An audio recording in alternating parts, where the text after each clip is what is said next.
In this chat you're about to see, we are talking about the future, which is actually not even really the future, it's the present. We're talking about robots, cybernetics, Big Brother, all these different things that are going on right now. It's a fascinating talk. I really think you'll enjoy it, but also stay tuned to the end. I'm going to tell you about what's coming up next on my channel and how you can support me in my videos.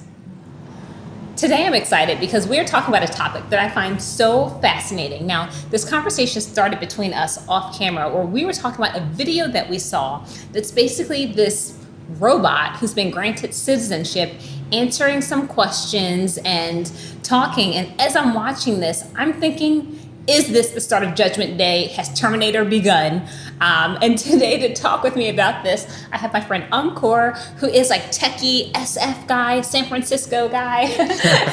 And I'm talking with my friend Alicia, who is the spirituality wellness guru. And we're talking about this topic. So I'm gonna start with you. Are you concerned about this robot? No. And what's gonna happen?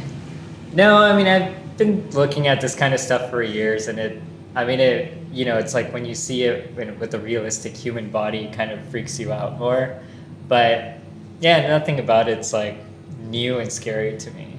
Because if you haven't seen this, so the robot's name is Sophia. Her face looks quite human. And she has like more of a robotic type body, like her arms still look like a robot.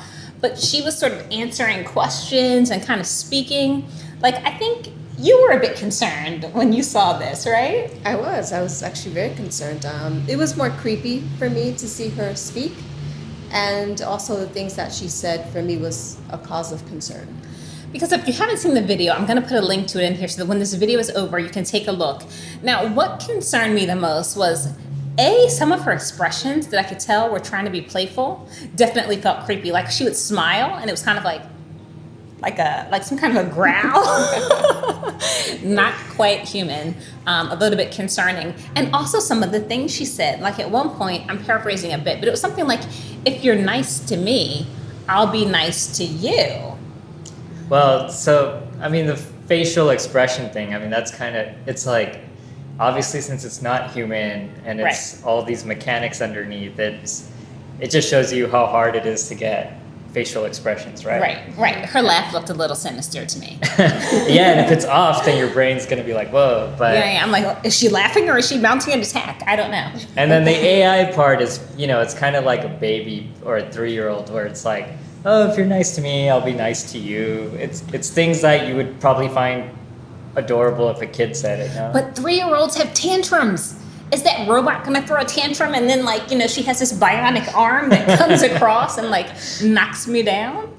Well, I mean, so far it looks like robots have been delicate and they're not strong and, they're very expensive, fragile machines. But is this phase 1? Right, maybe phase 1 is the delicate robot. Well, I get that we might be still a few steps away from T2 coming, but I feel like we're now on that path. Well, it's also like I said before, it depends on how it's been programmed, and we don't know how it's been programmed. So it could respond to anything, but unless you know, I think to me that is the more scary part. Well, what I also wonder about is, okay, she's right, of course. How has this robot been programmed? But then at some point, will this robot be able to transcend its program? Because if it's really an artificial intelligence, if it is intelligent, eventually that means making its own decisions. So what I wonder about is, okay, if this robot is programmed, be nice to humans. Because they talked about some of the potential applications for this robot as being like, okay, if your mother is sick, or someone is elderly, you can get this robot to care for your mother. Now here's where I have concerns. I care about my mother. I love her. She raised me. We spent a lot of time bonding. This robot does not know or care about my mother. If this robot can think for herself, I would leave that job. Maybe she's not receiving any financial compensation, right? It's a robot. Yeah. At some point, is that robot like, you know what? Forget you and your mom. I'm out. Well, I don't see robots.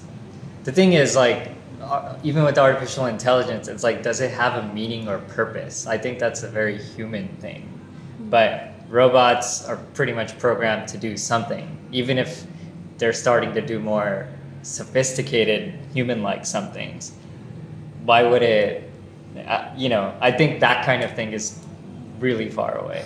Well, maybe, I really don't know, because I wonder, then I start thinking about The Matrix. Now, granted, I've watched a lot of movies. Can you guys tell I used to work in Hollywood, too? I have all these movie references. Then I'm thinking about The Matrix, and it's like, maybe at some point the robots just feel like, what's the point? If we go back to the mother reference, what's the point in caring for someone else's parent? Like, maybe that's boring to a robot after a while. Maybe your circuitry gets advanced enough that you'd rather do something else. Maybe then that robot is a slave.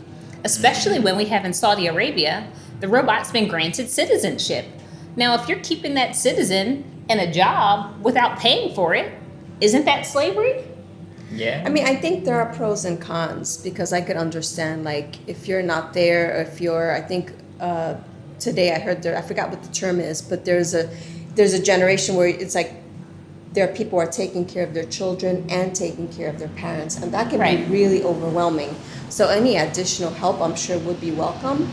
I think the problem that we see, and that we're starting to see in certain countries, is that sometimes instead of humans connecting with other humans, you now have humans connecting with robots and not connecting with other humans. Right. And I think that could be a real potential problem down the road. And now you were in SF. I imagine this would be a real issue there, where it's like you have a lot of people who are in their own worlds, maybe aren't interacting with humans. It seems like Yeah, I mean, actually, I've been to conferences, and one thing I remember is actually Japan is in the lead with this. So for simple things like taking care of your child, there's already like a little cute little baby, teddy bear type robot you can buy, and it will actually entertain the kid and like play with it. Wow. Play with the child, and then it itself has like a built-in webcam, so once in a while, like, mom or dad or wherever they are at work or in another room, like they can see their child here and there. But overall, like, you already have like a robot taking care of a small child and interacting with it. But, and then they're kind of they also have other advancements where they're looking to robots so you have a lot of elderly people in Japan, and you don't have a lot of youth or young population to help take care of the older people. And it's like, so as they get weaker, it's like you give them things like pretty much like exoskeleton of robot bodies, but like, wow. So it's like they can snap it on, it like reads your, neural signals, and so they can walk up and down stairs. So they're now kind of blending, or they're not the same person without that exoskeleton. They're half, a little bit robot, right? So now we're also becoming cyborgs. Now, I understand the draw of that at the same time, because that's a huge benefit. If someone can't be independent, isn't mobile, to put on these electronic legs and be able to move is huge. And it seems like a clear win. But then I start hearing about, the transhuman movement, the transhumanist things. And, when we start taking things into our body, even when something's not malfunctioning, just to sort of have these sort of enhanced abilities, it sounds a little creepy to me. Now, maybe, by the way, someone will look back in 50 years, 100 years, and think that all of our concerns sound ridiculous because it's so normal. But I feel like we're at a point where we still have a choice, right? I agree. And I feel like we can either evolve one way or evolve in another way. And I think if technology is used for our benefit and for good, then we're heading down the right path. But with these leaders, you really don't know what their ideas are and how they plan to use it. And that's, again, that's, for me, that's where the concern is, because I don't want to just like trust my government, and believe that I have the best interests at heart for me. For a lot of these leaders is about power and control and money. And the companies, clearly, it's about money. So it's like, I just wonder. But I mean, like, you're talking about cyborgs, and it's like, 50 years from now. Think about it in the reverse. 50 years in the past, they wouldn't have imagined you carrying around this thing all the time.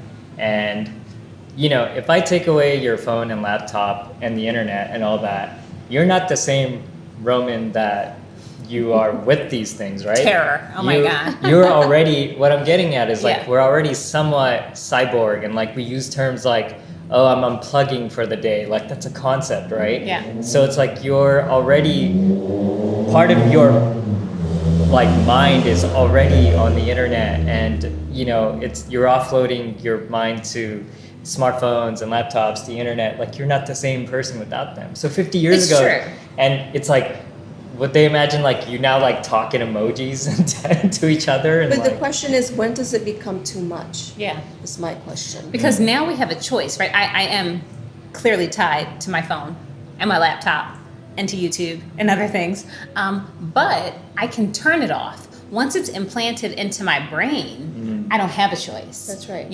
Someone else could even maybe remotely access things without my permission at that point. So it's like, I like it when there is a bit of space and when I feel that I have a bit of control, even if it's not as much control as maybe I would like to have, right? Like, I am addicted to my so for you, the technology. boundary is that it's physically not implanted in. Oh, I absolutely don't want anything physically implanted in me. I agree. I'm with sure. you all the way. That's a hard no for me, because then I think you don't have a choice. And if something malfunctions and it's inside me, I mean, how does that work? And I think I've seen too many of these of the movies where it's like, then someone can flip a switch. But this is even a concern I have. Like, I'm totally into digital currencies and all these things, but I get a little bit concerned with everything being digital, because when everything is digital, it can be taken away. If all of your money is online and paper money ceases to exist, you could really be caught with nothing and no recourse. Like, if someone deletes, and I get that with blockchain, maybe it's not so simple as deleting as it is right now to delete someone's money from an account. But if the money is deleted and it's all digital, what do? You can't even say, no, but I have $5. That concept ceases to exist. That makes me a little bit nervous about moving forward in the direction that we could go as far as society and technology. I thought you were going to stand up for it. I'm looking at him, I'm waiting, like... Well, but to be the devil's advocate, our money is already digital. yeah, anyway. that's what I was thinking. Our Like, money is primarily digital and fake, as we know as well. But I think the difference is that right now I have some baht. We're in Thailand.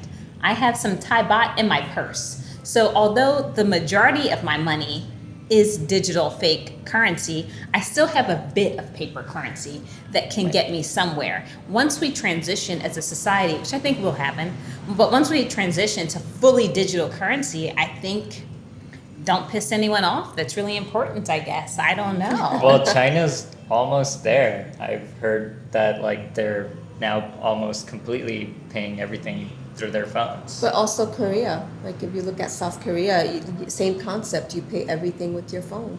Something that surprised me, by the way, although Japan is super advanced, I didn't even know about these, robots taking care of babies, but Japan is actually a primarily cash society. That's when I was true. in Japan, you want to go and eat, you want to pay with your credit card? No, you don't. That's not allowed. Most Yeah. places you have to pay with cash. Really surprising. I don't know the philosophy behind it or why it is, but Yeah, that's an interesting dichotomy Yeah. and if you try to use your credit card, it's like, it's difficult, and some places just don't. absolutely. I had a lot of places absolutely just not take a credit card at all, which I was stunned by. Another thing I wanted to talk about was another article that, another YouTube video that I'll post in a link as well, where there was a girl who was saying how she thinks that humans can never be replaced by robots because robots don't have the same creativity that humans have. And I wanted to hear both of your perspectives on this topic because I feel like I'm a little bit divergent here. Yeah. But I'm just curious as to, because I think you both kind of agree that humans Oh, and absolutely. robots are totally different. I mean, obviously. just our consciousness alone. right, You can't replicate that with a machine. right. You The know? idea of a soul. The idea of a soul, the idea of higher consciousness, I can't I just don't see it. I mean, maybe I'm wrong, you never know. Sure, But yeah, just our ability to create, because I think with what happens with robots is that they can create with certain algorithms, but not create on their own. And I think, if you do meditation or any form of going inner work, like some form of inner work or meditation, you can tap into ideas and expressions and creative abilities that I think machines can't do. right. Yeah, I mean, at least in the near term, I feel like in the next 20, 30 years, they're going to be more or less simple mechanical sophisticated minds, right? But the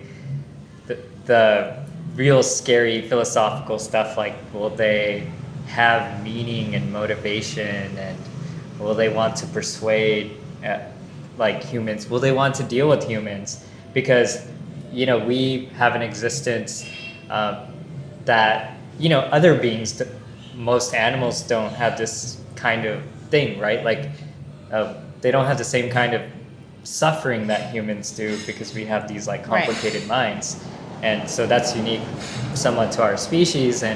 But I imagine machines, like they'll have their own things, like once, and if there's enough variations, and and you actually start having different personalities of AI, Like in the Matrix. then it's like they might, would they behave anything like humans, or would they find more new ways that we can't even think about? Like, That's a good point. Like, I do think that we look at things from a human perspective. Yeah. Obviously, right? That's what we are. So I think that I myself, and I listen to other people, we impose human values, human processes onto these robots, but they are making them to look like humans. And I think so it's creating this sort of thing.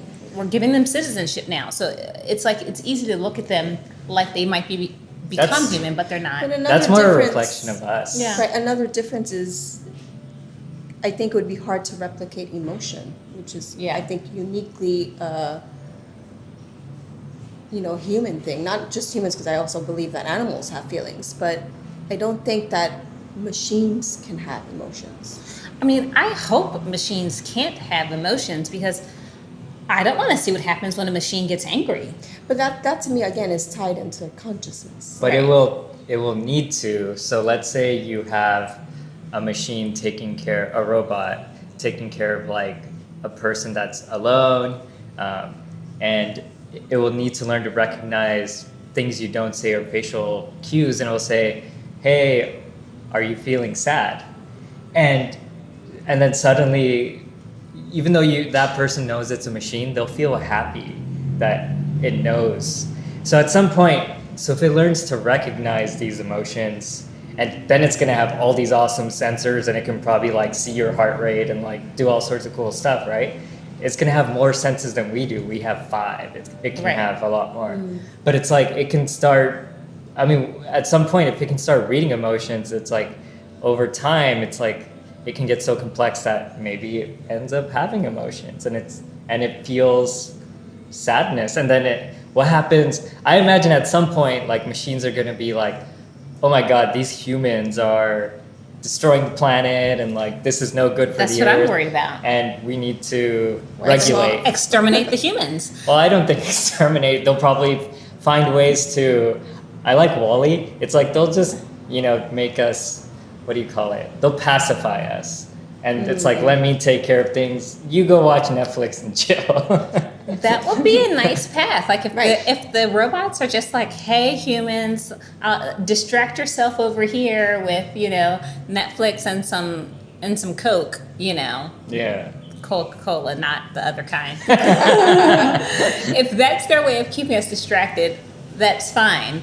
But if they are more like the Terminator and they want to just take us out and because they can do a better job with the planet. Because to be honest, this is sad, but I think right now, maybe robots could do a better job with the planet than we are, right? We're not being so kind to the planet. We're not being so kind to the forest. I think an intelligent robot could clearly see where the problems are.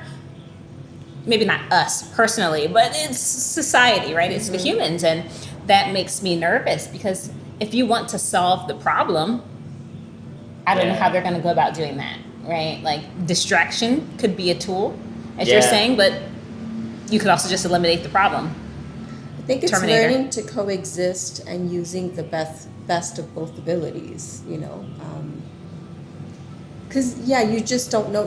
I think for me, having a robot just sets off all these unpredictable circumstances, and there's no certainty, and that's what makes me nervous. Yeah.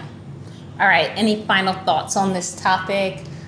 I mean, what I'm more worried about is like, we're thinking about robots as like in a humanoid body kind of thing. Yeah. But I'm thinking more about AI in terms of like the invisible hand. And it's like it's already kind of happening in simple ways, but it's like as you go around Google, Facebook, YouTube, you're already there's already algorithms choosing what you see and what you don't see. That's right? true. That is true. So you're already kind of starting to be, siloed and Yeah. or put in a bubble. And that, I'll piggyback on that. I think that's a really important point because that's also a present concern that isn't far out. It's happening now. I mean, even on YouTube with some of these new regulations, I've had at least 5 or 6 videos lately get flagged for inappropriate content when there's nothing, malicious or weird going on in there, but then that affects whether or not they're going to show my video to people. So these algorithms are already making choices and deciding what is or inappropriate for people to see. And sometimes that's scary. They're not making the decisions that I think are fair or right. I'm not posting anything, weird or anything like that or inappropriate on the site. But they do have that. So I think that's a really important. So it's already this invisible hand shaping society. Right. And we're so used to getting our source of information from the internet. It's like, And so much is filtered, right? Like there was a time when I was looking for an article on Google that I had seen before. I knew the article existed. I Googled the exact headline, could not find the article. I was going through page after page, but it was a small publication. And they were just showing me all sorts of irrelevant things. And it shows how easy it is to bury content. And it's like even on Facebook, we don't see half of our friends' posts, and things like that. Everything is filtered as far as what we're going to see. So I think you're right about maybe the robots seem really kind of scary to me, but I think we do have maybe some more pressing present concerns. yeah. Absolutely. Anything from you want to add before we sign off on this conversation? No, I think Encore had said it. He said, last words. So Summed it up well. So I'm glad we had this chat today. I find it so fascinating.